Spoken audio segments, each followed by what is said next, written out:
vloguma xoş gəlmisiniz.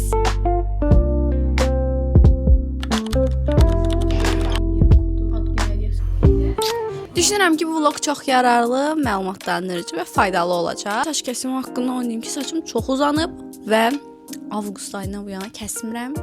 Və hamının axtardığı o İtalyanka kəsimi olanı eləyəcəm. Normalda mən 2020-dən bu yana o saç kəsimini eləyirəm.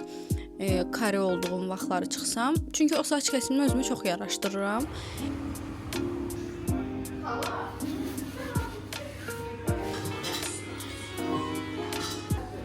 Çalka da keserim.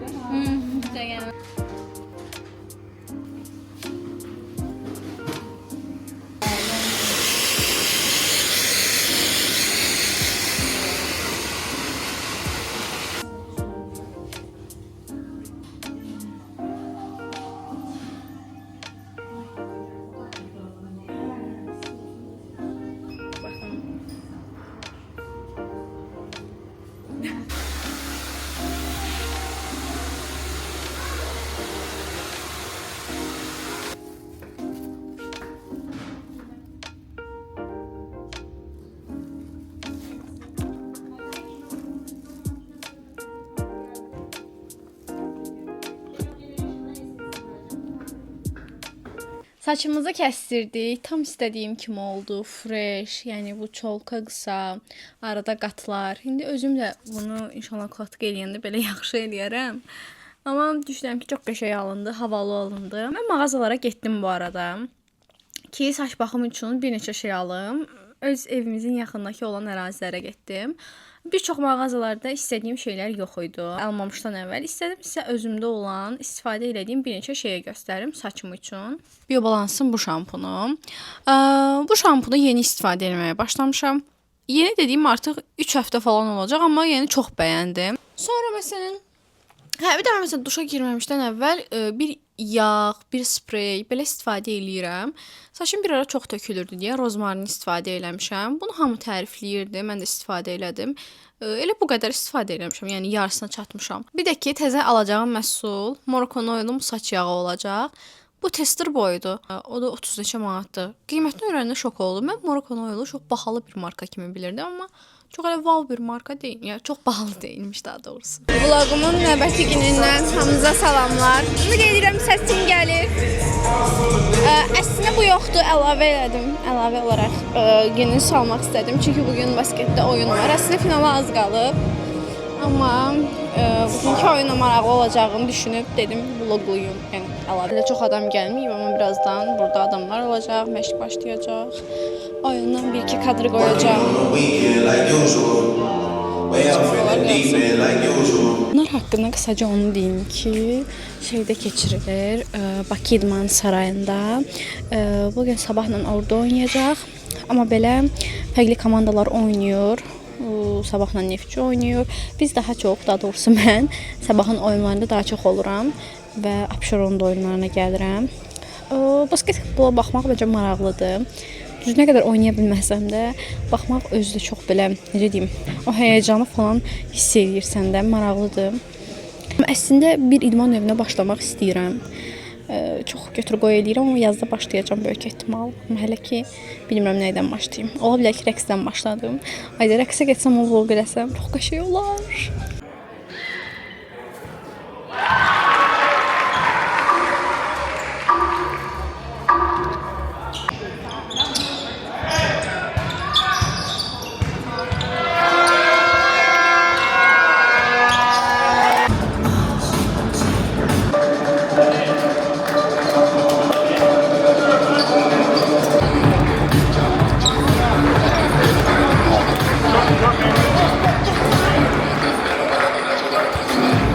Vlogumun növbəti gününə xoş gəlmisiniz. Bugün çəkilişim olacaq. İstədim onu göstərim və saçım bu arada çox yaxşı qalıb.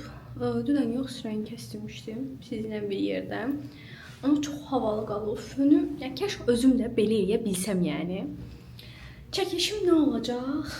Özüm çəkəcəm, özüm eləyirəm çəkilişlərimi. Arada bütün Bakı balkonda video çəkir. Çox qəşəngdir. Hələ burada günəş batanda ayrıca çox qəşəng bir mənzərə olur. Bu arada studiya minimalistika Bakudu. Çox qəşəngdir. Yəni hər detalı zaten olsa bilirəm düşünülüb, amma ya onun hər detalı düşünülmüş sözü, yəni bura üçün də konkret çox qəşəngdir. Yəni elə bilərsiniz muzeydə. Otaq bordodur, ümumiyyətcə hər tərəfi. Yəni daha çox belə konsept çəkilişləriniz falan varsa onun üçün qəşəngdir. Hətta biz burada deyəsən nigah falan çəkilişi də eləmişdik. Yəni hətta ad günü üçün yəni çox qəşəngdir. Daha belə dark feminine enerjiniz varsa ya da konseptiniz tutaq ki qaradırsa, qırmızıdırsa bura çox qəşəng gedir. Bir rubrikam var. Instagramda məni izləyə bilirsiniz. Parfüm bir insan olsaydı. Bugün bir parfümü çəkirəm. O da French Avignon'un Veneni Bianco'dur. İnanılmaz gözəl qablaşması var. Burada da bir də şey eləmək istəmirəm. Çox məhsul tərifləmək istəyirəm. Olsa bütün gün TikTokda yəni məhsul tövsiyə videosu falan çəkirəm. Burada çox nəsə tərifləmək istəmirəm. Amma tərifə layiq bir ətirdir. Yəni çox gözəldir də, yəni. Ətri də ya çox ağır deyil, çox yüngül də deyil, amma belə samballı ətir deyirlər, bax elədir. Ona görə bugün kombinimi belə elədim. Bu arada çəkilişlərimi özüm eləyirəm deyəndə, yəni həqiqətən zarafat eləmirdim, özüm eləyirəm. İndi sizə onu göstərim. Deməli, burada kameramı açıram. Çox vaxt iki cür çəkiliş metodu sınayıram. Bir, iPad-imdə ekran yazması eləyirəm, amma iPad-imi bugün götürməmişəm deyənə, bugün belə eləyirəm çəkilişimi. Baxın, orada güzgüdən özüməm. Buradan güzgüdə özümə baxıram, belə ortalayıram özümü. Daha sonra buradan telefonumu çəkir. Necə özüm çəkəndə çox vaxt, kimsə məni çəkəndə daha doğrusu danışıqlı videolarımda çaşıram, nə bilim, baxmayın da qızıq da, yəni saçım burada qalır, nəsə də çox belə kiməsə deyə bilmirəm ki, gəl bunu bir də çəkək. Amma özüm olanda rahatdır, yəni hər cür dəyişə bilirəm. Bu French Avignon'un ətirlərini çəkdiyim bir videomu paylaşmışam. Bu vlogu eləyənə kimi yəqin digər videomu paylaşaram, amma ümumiyyətcə bu ətir videolarını çox bəyənirəm. Çünki mən ətir mövzusunda biraz travma yaşamışdım. Uşaqlıq deməyim, ərgənliyimdə. Məsələn, mən elə bilirdim ki, ətir ərgənliyimdə çox belə ağır bir şeydir və hamı istifadə edə bilməz. Tutaq ki, 25 yaşdan yuxarı istifadə etməlidir. Mən elə bilirdim. Çünki mənim həmişə iynədiyim, nə bilim, mamamda, xalalarımda gördüyüm ətirlər həmişə çox ağır ətirlər olub da. Mən birinci kursda oxuyanda, yəni mənə demişdilər ki, qəbul olmusan, siz ətir hədiyyə eləyək sənə və mənə elə ətirlər hədiyyə olunmuşdu ki, baxın, bilirsiniz hansıydı? Adı yadımdan çıxdı. İmperatriça. O ətir benim yaşım kimi, Allah aşkına, və həmin ətri, yəni qohumumuz istifadə edirdi, yəni onun bayağı bir yaşı var idi. Ona görə ətir seçimi mənim üçün biraz travma idi və düşünürəm ki, ümumiyyətcə qızlar çox vaxt keçid dövründə olanda bu ətirdir, makyajdır, bəzi mövzularda seçimdə çətinlik çəkirlər, lap karyera olsun. Ona görə mən dedim ki, buna bir həll yolu tapım. Qoy kim hansı xarakterə uyğundursa o ətirdə tapsın, istifadə eləsin, vursun. Yəni bu kadar da yüce gönüllü bir bacınız var. Çəkilişim bitdi, amma bu paltarımı çıxartmaq istəmirəm. Çünki çox belə marjinal hiss edirəm. Yəni çox qəşəng lookdur. Kaş bir tədbir falan olsa da ora giyinsəm belə. Yücüsü təlim olacaq. Orada da bu həki deyəcəm, amma YouTube izləyicilərə əvvəlcədən deyim. Əgər günəşin düşdüyü belə bir səmt varsa, fərqi yoxdur. Yəni ağ bir divarda olar. Məhsulu götürün, yəni və 2x-da sınayın. Çox qəşəng bir kadr olur. Bilmirəm ki, bu Osmodan necə görsənir, amma çox qəşəng bir kadr ortaya çıxır. Manistanın bir otağı da var. Bura daha çox konsept ad günü çəkilişləri üçündür. Yəni, tutaq ki, siz çəhrayı konsepti seçirsinizsə, o tipdə belə ad günü çəkilişləri olur. Burada tort da qoyulur. Hətta yəni burada sadə çəkilişlər də edə bilərsiniz. Növbəti çəkilişim də qutardı. Burada bir neçə video çəkdiyim üçün biraz buradakı çəkilişim uzun çəkir. Amma atmosfer o qədər qəşəngdir ki, adam hiss eləmir. İndi sizə nə çəkirdim onu göstərim. L'Opéra Pink'in bu hamı təriflədiyi bir məhsulu var. Sizə belə göstərim. Çox qəşəngdirlər. Baxın, məhsullar budur. Yenə deyirəm, günəş işığını həmişə üstün tutun çəkilişdə. Artıq ümumiyyətcə günəş işığı olduğu müddətcə də çəkirəm. Bu L'Opéra Pink elə bil ki, mən qoxuları sevdiyim üçün bu parfümün qoxusunda xoş gəlib də şampunudur. Bu sulfatsızdır. Ümumiyyətlə sulfatsız şampunlara önəm verin və hədiyyəli çox qəşəngdir. Çox qəşəngdir. Məhsulların özü də burdadır.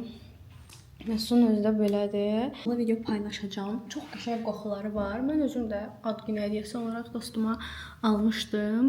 Çünki çox uyğun qiymətlidir. Həm səviyyəlidir. Yəni hədiyyə olaraq çox belə sammallı görsənir də. Bir də qızlar çox vaxt xonçalarına da qoyurlar. Çəkilişim bitdi. Vloqum da artıq yekunlaşdırmaq istəyirəm. Artıq buradan bağlayıram. İzlədiyiniz üçün çox təşəkkür edirəm. Ümid edirəm bu vloqda sizə bir qıdım da olsa faydalı olmuşam. Növbəti vloqum istəyirəm ki, təlimim olduğu gün vloqluyum. Məncə o da çox maraqlı olacaq. Bir-iki tool göstərəcəm, amma tam məlumatı ancaq təlimə gəldikdən sonra öyrənə biləcəksiniz. Bugünlük bu qədər. Hələlik.